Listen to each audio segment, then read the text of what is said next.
piling niya. Hindi.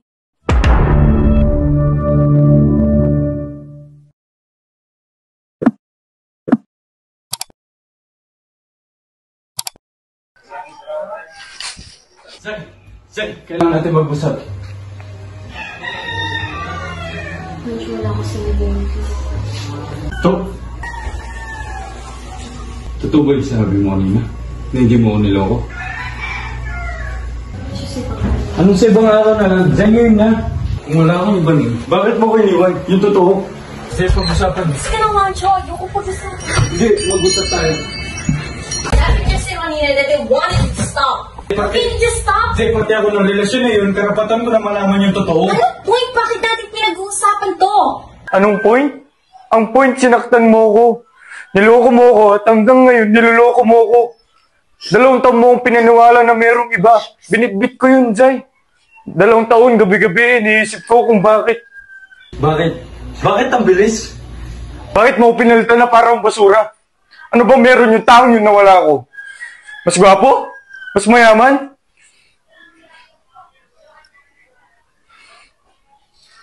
Dalawang taong kong kinestyon yung sarili ko. Inaaraw-araw kitang minumura. Gusto kitang saktan. Gusto ko sirain yung buhay mo. Tapos ngayon, gusto mo maniwala ako na hindi yung totoo. Eh ano yung totoo? Ha? Kasi ako hindi ko na alam kung saan ako nasasaktan eh. I'm so sorry, Wancho. Sorry I made you feel that way. Stop saying sorry. Walang kwenta yung sorry mo kung hindi mo sasabihin yung totoo. Ano yung totoo? Bakit mo ako iniwan? Pagkatapos ng lahat ng ginawa ko sa'yo, yun lang. Sinundan pa kita sa Manila kahit mahirap. Desisyon mo yun! Nagtayo ko ng restaurant para sa'yo para matabayan. Tinutulungan lang kita! Tinutulungan? Tulong tawag mo dun? Nung lumulubog ako, iniwanan mo ko.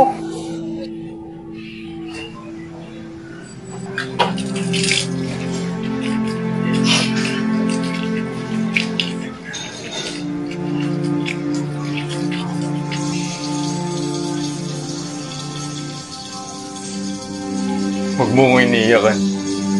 Say, gusto ko lang malaman ano yung totoo. Ano yung totoo, Say?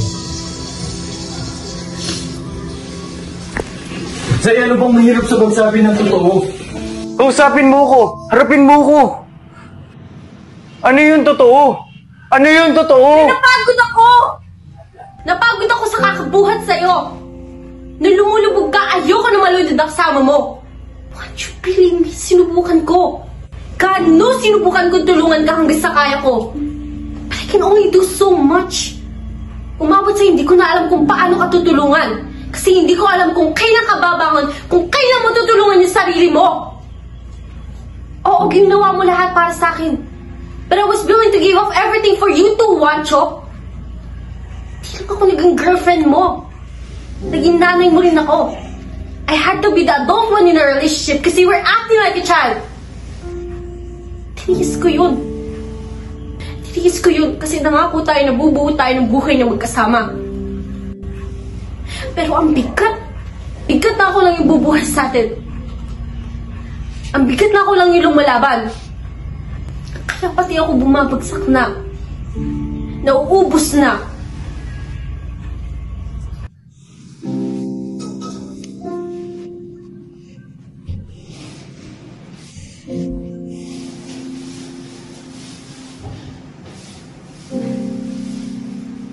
God, I hated loving you so much.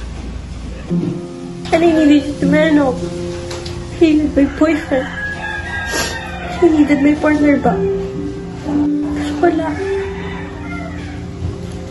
Gusto mo magpakasal tayo, pero we were both miserable. Kaya kung nagalit ka, mas nagalit ako sa sarili ko. Kung nawasak ka, nawasak din ako.